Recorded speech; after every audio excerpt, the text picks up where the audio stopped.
Hello, and welcome to the LSEG Sustainable Growth podcast, where we talk to leading experts about sustainability and finance.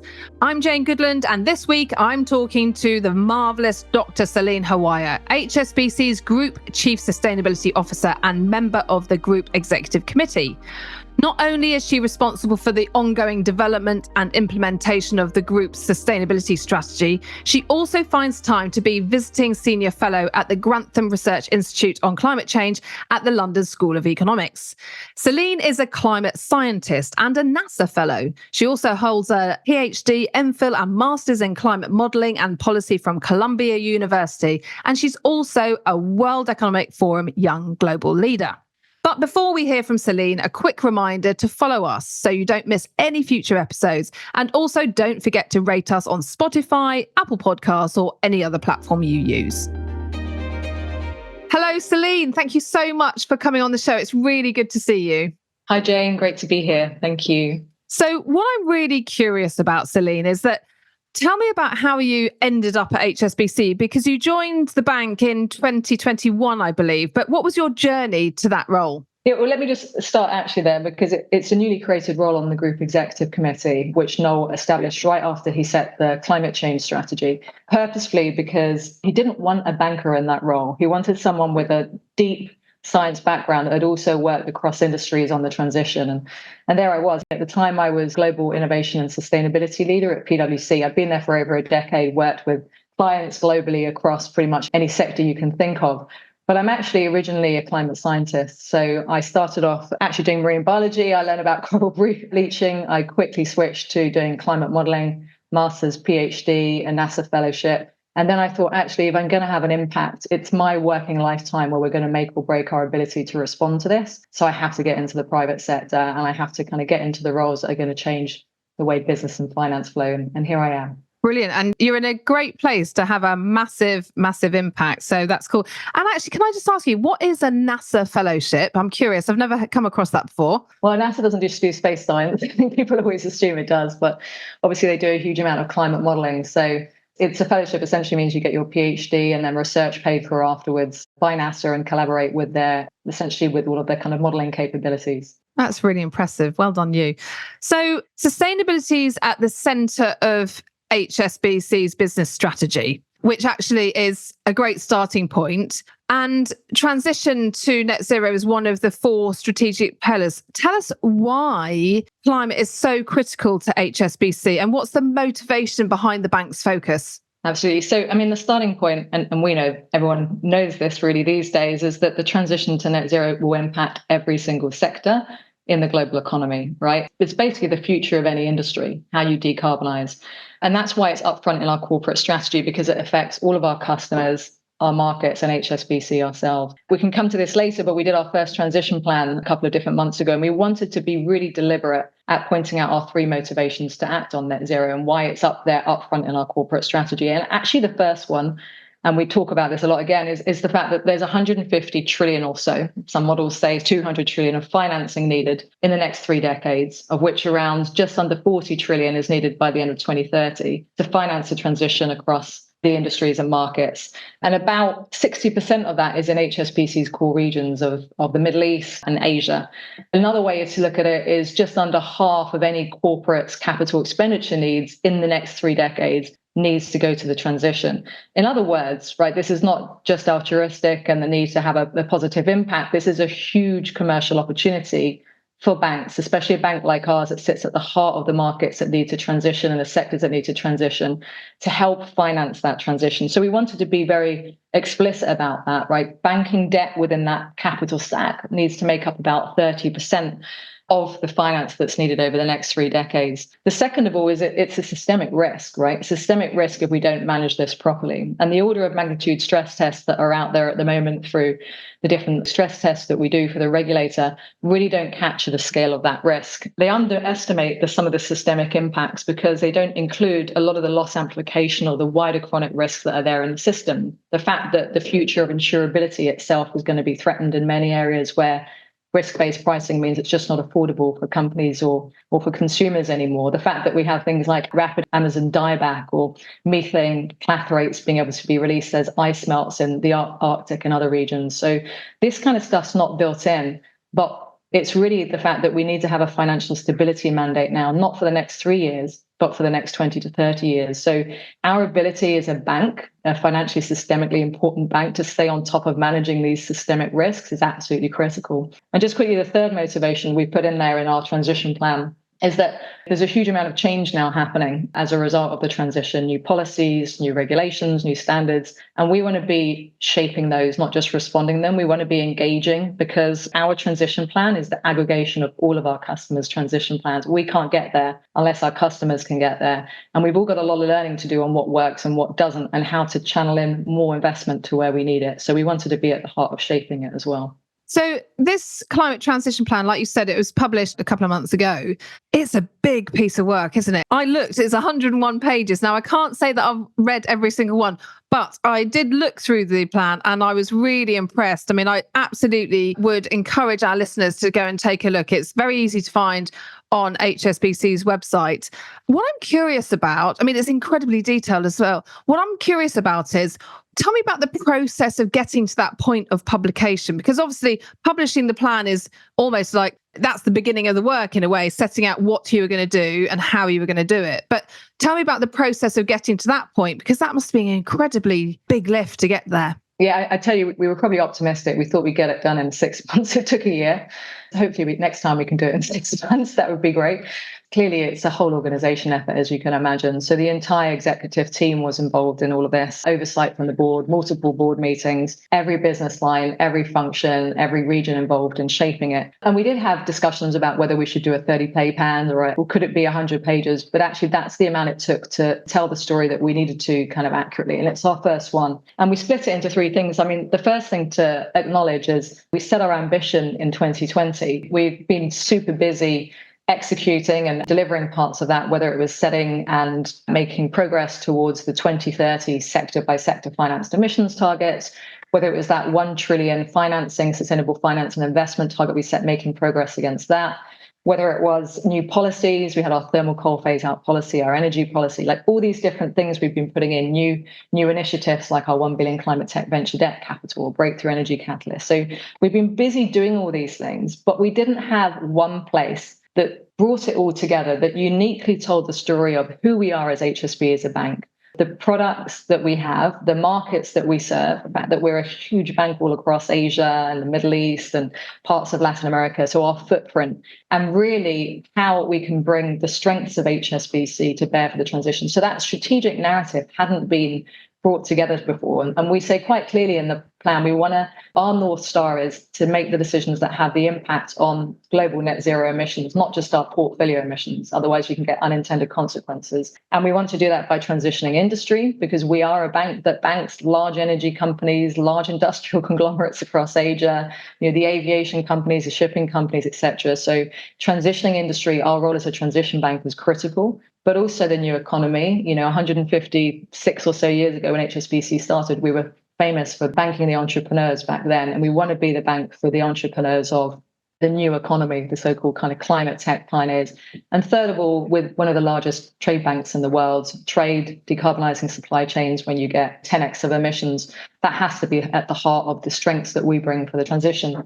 So being able to lay out uniquely who we are as HSBC and that role we can play, and then the implementation plan, which is step by step, the parts of the bank that we're transforming, from our risk function to how we make portfolio and transaction decisions, to our governance, to our incentives, to the metrics for measuring change, the capability we're building.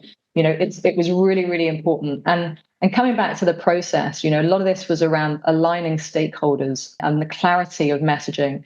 And actually the process of doing it, as we were doing this, we realized we had to set up a sustainability execution program where we have different group executive members, whether it's myself, the CFO, the chief risk officer, responsible for different parts of this transformation program. It matured in a way. Doing this process matured our approach. We were already doing, as I mentioned, all these things, but it made us bring it together much more holistically. everyone understanding things much more clearly and building out that plan and that accountability together. So I highly recommend it. And also we ask our customers now for their transition plans. It's built into our policies. We're rolling that out across different sectors. So clearly we need to walk, talk and show that we've thought about how to do this ourselves so that we can engage with our customers on the learnings and what it can look like. So, Celine, this sounds like a really huge business transformation exercise. How are you actually setting yourself up to deliver on this? Absolutely. And I think that was part of the maturation of going through the Net Zero Transition Plan program. It's not just about me as Group Chief Sustainability Officer, it's all of us around that table driving the transformation in the relevant parts of our business or the functions that we represent. And then ultimately, obviously, the group CEO, Noel, is then responsible through to the board. Every single board meeting we have, we provide an update on our progress in that transformation now. So it's a huge execution program. And I think that's really the job of the CSO now these days, is to lead big transformations across organizations with their group executive committee alongside them. I'm sure that's going to be music to many people's ears who are listening. You've definitely highlighted some of the advantages of setting out your plan, both through internal alignment, pulling together the strategic narrative, engaging with customers. Are you feeling that there are any disadvantages of setting out your plan in such great, robust detail? The other thing actually is we were brutally honest in our plan, right? And I think that was really important for us because whether it's corporates or banks, we've all been doing a lot of things at the moment around greenhouse gas accounting, target setting, use of 1.5 aligned scenarios.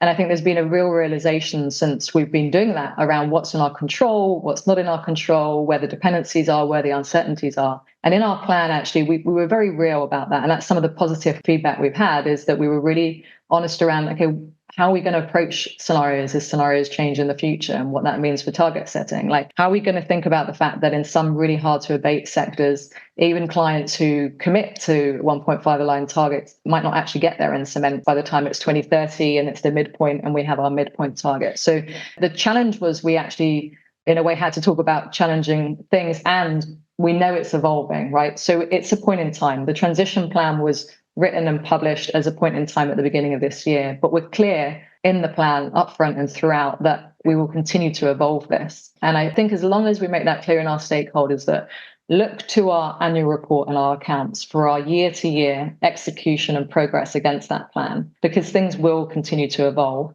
And then I think as there are substantial material changes, maybe we develop more on our approach to nature. Our real estate sector chapter was probably the kind of least well developed because we're in the middle of doing that assessment now around our real estate portfolio. As things change, we will probably look to update parts of the plan or issue documents alongside it. But I think it's important we don't get too scared to say, we're going to write everything and then things will change. As long as we keep updating, letting our stakeholders know, showing what that looks like in our annual report, then I think we felt comfortable. And actually, we felt like this was risk mitigation. By the end of writing the document, we felt it was mitigating risks of misunderstanding what we're actually trying to do. And you mentioned your stakeholders and updating stakeholders about both the plan and also progress to it. Presumably, shareholders are a really big and important stakeholder for this type of information. Absolutely. Yeah. I mean, our investors were very keen for us to have this plan. We engaged them along the way in terms of how we were hoping to structure the plan. We had lots of engagement afterwards. And again, that's been super positive. Again, we have investor meetings. We were always talking about bits of our agenda in isolation. Now we've set new targets for the heavy industry sectors and automotive. So it was always bit by bit. But now we have this transition plan holistically to bring them back to, and we can kind of dive in different components. So that was very much kind of welcomed by them as well. I'm sure it was. And in terms of, you mentioned earlier about your commitment, including financed emission targets. I was just curious if we can explore that a little bit. Can you explain what this means in reality for your clients and what's in the plan to actually deliver this? Yeah, so I'm sure some of the audience will know all about financed emissions, might probably in their day job like it is mine, and some might not. So I think probably worthwhile starting there. But if you're a fast-moving consumer goods company, your scope 3 is your supply chain, right? For us, the biggest part of our scope 3 as a banking organization is our financing portfolio. We've got scope 3, which is our supply chain. That's still tough, but it's relatively easy in comparison to decarbonising our whole portfolio. on balance sheet, and in some areas our off balance sheet portfolio along a 1.5 pathway. Even more so because it's even more direct, because we're basically saying our portfolio is our customer's ability to get there. So financed emissions is basically the emissions of our financing portfolio. And there's this new thing now called facilitated emissions, which PCAF have just approved the methodology for. And we've now added that to our oil and gas and power and utilities sector, which is the capital markets transactions. So they're not our direct lending, they're not on our balance sheet, but we facilitate them. They're with us sometimes for a few days, for a few weeks, and you weight them at a 33% and count them in the target as well. So what we do is we go sector by sector, starting with the most carbon intensive ones. We followed the guidance of the Net Zero Banking Alliance. We started with oil and gas and power and utilities and coal mining, and then we did the transport sectors and heavy industry. Now we're working on real estate, which is super tricky from a data perspective. We're using the IEA net zero economy scenario, which is 1.5 with limited overshoot. And that, when you put that in, it spits out a number, right? So oil and gas, 34% reduction by 2030 for that portfolio. Scope 1, 2, and 3 emissions on an absolute basis. For coal mining, we also have an absolute target, but for the other sectors like power and utilities and the demand side sectors, we have an intensity-based target. And we purposely did that because those sectors, we don't want a cap on financing going to those sectors in the next decade, 2 decades, 3 decades. Clearly, no one who wants the transition to happen wants a cap on financing, because those are the sectors that are going to need a huge amount of finance to transform their technology and infrastructure bases. And power and utilities, we know there's going to be a massive ramp up in electrification that's needed to move away from fossil fuel kind of generation as well. So that's there, and that's the kind of new rewiring that's now happening across the financial industry, as you know, which is to now decarbonize our financing portfolios towards net zero and track progress against that annually in our annual reports. And the most important part of that is not setting and measuring, but it's then the embedding program. That's what we're focused on now. So that right now, where we've set the targets is, as a transaction comes in, even at the do we or don't we phase, we measure the financed emissions impacts. We know the real time whole portfolio financed emissions for each sector that we have live position, and we say, okay, this transaction would add that. And we're at the point now starting to think how we allocate financed emissions caps, but always alongside credit risk considerations, commercial considerations at the client level. So that's what we're playing with. But I think importantly, and we're very real and we talk about this a lot, again, we don't want to get obsessed about the portfolio target. We need to get obsessed about the real world emissions. And sometimes you can have an unintended consequence. I'll give you one simple example and then I'll let you move on. But the simple example, power and utilities target. We've got a 75% intensity reduction needed. Actually, if you put in the latest IEA scenario, because of what's happened with the energy crisis, it kind of moves down to 68% because more decarbonisation is pushed to post-2030. But that aside, it's a substantial intensity reduction that's needed. The easiest way for a bank like us to do that is to shift more of our portfolio to Europe and to the US, where the grids are already cleaner. We've already moved away from coal. That's not the right answer for the real world, because the biggest emissions growth is going to happen from the coal to clean transition happening slowly or quickly in Asian markets, right, which have a huge reliance, over 60 to 70% on coal in those grids today. So we can't do that. So our big job over the next decade is, how do we make these decisions, manage these portfolios, ensure we still drive commercial profitability that's front of mind as we're doing this, optimizing for commercials and minimizing credit risk, etc. But we don't do it in a way that, you had Nick Robbins on talking about just transition. This is one perfect example. You can't do this portfolio alignment in a way where you're basically pulling finance away from the countries that need it the most. And this must take an enormous amount of collaboration with your clients, because you can't just throw out a target and then expect your customer to do the rest. I'm presuming that this is kind of changing the way you engage with customers. Yeah, absolutely. I mean, again, we don't like to get them thinking in terms of the financed emissions. That's our own thing to kind of manage. The engagement we're using with them is really around the transition plan engagement, which is, again, why we had to do our own. And obviously, the majority of them don't have transition plans yet. It's not mandated, but we can do our own assessment. We can look at where they are. We can talk with them about where they are. So we do our own transition plan assessments of customers. And that's it front and foremost. It's talking to them about how to accelerate their decarbonisation, offering financing solutions so that they can invest in the new technologies and infrastructure that they need, trying to push forward on that. But engagement with customers absolutely is first and foremost. And that's a good segue actually into the part about investment. And HSBC has talked about providing a trillion in sustainable finance by 2030. Can you help us understand that a bit more about what does that really mean? Because a trillion's huge. So how does that actually become a reality? If you go to our ESG data book and our annual report each year, you can see the breakdown for what we count towards the 750 to 1 trillion. And at the moment, we use standards to help define that, market standards. So market standards for what qualifies as a sustainability-linked bond or a sustainability-linked loan. Then we've got green bonds, we have green trade instruments, we have green-related renewables project finance. You can see that full breakdown in there. And what probably we expect over time is something like the sustainability linked bonds. They're probably going to be more robust over time, the kind of labeling, especially for the high transition risk sectors. So we'd rather be more cautious with that at the moment in terms of what we label, because we know those standards need to evolve in some of the spaces as well. I think that's the idea, is that we start to capture, and one of the moves that I think we're watching closely and we'd like to put more work into with our peers as well, is we've got to be able to more clearly label between green and transition finance and give much more transparency around the categories within that. The UK government's obviously got a transition finance review.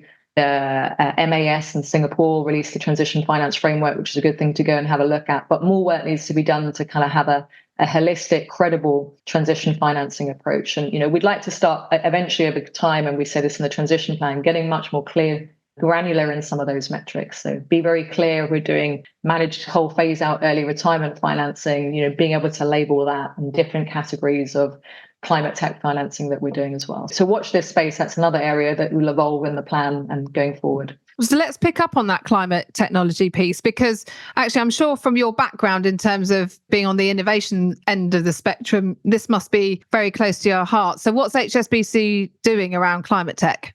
Yeah, it absolutely is. It's one of the last big projects I had at PwC, was doing this first state of the market report on climate tech. And first of all, just before the markets got a bit more challenging in the last couple of years, if you looked at the venture ecosystem, climate tech was the fastest growing thematic in the ventures ecosystem. Everything has obviously been a bit hurt in the new market right now. And obviously we've got Gen AI kind of has now become the new superhero, but climate tech is still very much up there. It's a big area for us. 35% of the technologies we need to get to net zero, the IEA say, are at very, very nascent research stage and need commercialization. What we want to do, obviously, we're a global bank, and the climate tech hubs traditionally have been around the Silicon Valley, US hubs. There's a good hub in the UK, some in Paris. We want to make sure we help building the climate tech hubs in the Asian markets and the Middle East more broadly as well. In terms of thematic verticals, climate tech, the original clean tech, let's say, that first wave, around 2005 to 2011, was very much clean energy, right? What we're talking about now is all those kind of verticals. It's agriculture, it's decarbonising heavy industry, it's clean mobility, it's food and land use. And so we want to be supporting across all of those. It's also the cross-cutting verticals like carbon removal technology. So we've hired a new global head of carbon removal tech. We've got a new global head of clean hydrogen, where we're trying to develop a pipeline working with our bankers on that one. So we're also going in at the technology cross-cutting verticals. And with the launch of innovation banking that we did last year, we're actually able now as a bank to go much earlier stage. Before we were coming in around stage C or D, probably D more with our banking support. Now we can go all the way through to seed stage even and stage A. So what we want to do is help these pioneers grow, internationalize. We're offering corporate debt, venture debt, project finance debt, but also just the traditional banking, trade finance, payments, and helping them internationalize, build supply chains, etc. So one thing we did set up is a dedicated allocation of 1 billion for climate tech venture debt. And that is pretty important in the current market because equity valuations are low. It's hard for startup founders to reduce share of equity, and actually accessing venture debt is a pretty attractive time for them to do that because they don't dilute their ownership. There's all sorts of different ways we can support, but we're super keen to be right at the heart of supporting the climate tech innovation ecosystem globally across the thematic verticals and helping with all forms of finance that we can help with, as well as equity. We also, through HSBC Asset Management, invest equity in climate tech. It's really exciting, Celine. I must say, it's really impressive talking to you to hear about all of the things that are going on. and really seeing practically what it means for the bank to do this. I guess let's wrap up by just thinking forward. It's not long, 6 years to 2030, and a lot of the focus is on that. In your view, what are the key hurdles that could stop us ultimately getting to net zero? I'm going to talk as a scientist now. Let me go back to where we started today. But every 1/10 of a degree matters, right? We implement everything that all the policies, stated policy scenarios at the moment, all the pledges that have been made. We're probably going to get to like a 1.8, 1.9 degree world or so. Getting that down to 1.7 to 1.6, every 10 matters so much. It obviously doesn't get helped when the real world is the real world, right? We're in a situation geopolitically that we're in. The last few years have slowed down. They've pushed more decarbonisation post 2030. We're also famous, biggest year of elections in the whole world, with 40% of the global population is going to the polls. We've got some pretty big, impactful ones in terms of climate policies, in terms of where the outcome will be there. But I think regardless of what happens, right, in the real economy, we've got no choice but to stay the course. We need to be able to ask those that are allocating capital, right, in companies or in financial institutions, to accelerate that allocation and to stay steadfast. We need to all be able to kind of adjust our appetite for risk in the years ahead. And that includes the regulators in terms of how, financial regulators are looking at or not looking at the risk of investing in green and sustainable infrastructure, right? That's one kind of perfect area at the moment, is that banks, 30% of that, as I mentioned, that 150 trillion or so needs to come from commercial debt. A large part of that needs to be infrastructure financing. That's long tenor stuff. That's hard for us to do on our balance sheet. We can originate and distribute it for sure and take it off our balance sheet, but actually we probably need to be holding some of it and doing it at much larger scale as banks. We need to lean into that risk, and we need to be able to have the appetite to be able to do that as well. So I think there's a lot of collaboration needed. There's obviously blended finance, there's addressing the cost of capital in emerging markets. There's a lot of challenges to getting in there, but I think the main message is we need to adjust our appetite for risk. We need to work together on that. We need to better understand the risk. Actually, the risk for renewables is much less than many folks think it is, actually. And so some of it is actually better understanding of risk and new instruments, new innovation, new partnerships. But we don't really have a choice. We all need to lean into this right now and help unlock that finance. Brilliant. I can't think of a better place to say thank you very much for giving us your time, your insights, your experience. It's absolutely fascinating. And I am going to go and read that 101-page report now, because, it looked good from a cursory look, but I really think that there's going to be some rich insights in there. So listeners, check it out and read the HSBC Climate Transition Plan. Celine, thank you once again for coming on, and we'll see you again very soon. Thanks, Jane. Thank you. So that's it for this episode. What a fascinating conversation that was. If you've got questions, comments, or someone you'd like us to talk to, then do get in touch by email at fmt@lseg.com. That's all from me, but watch out for the next episode very soon.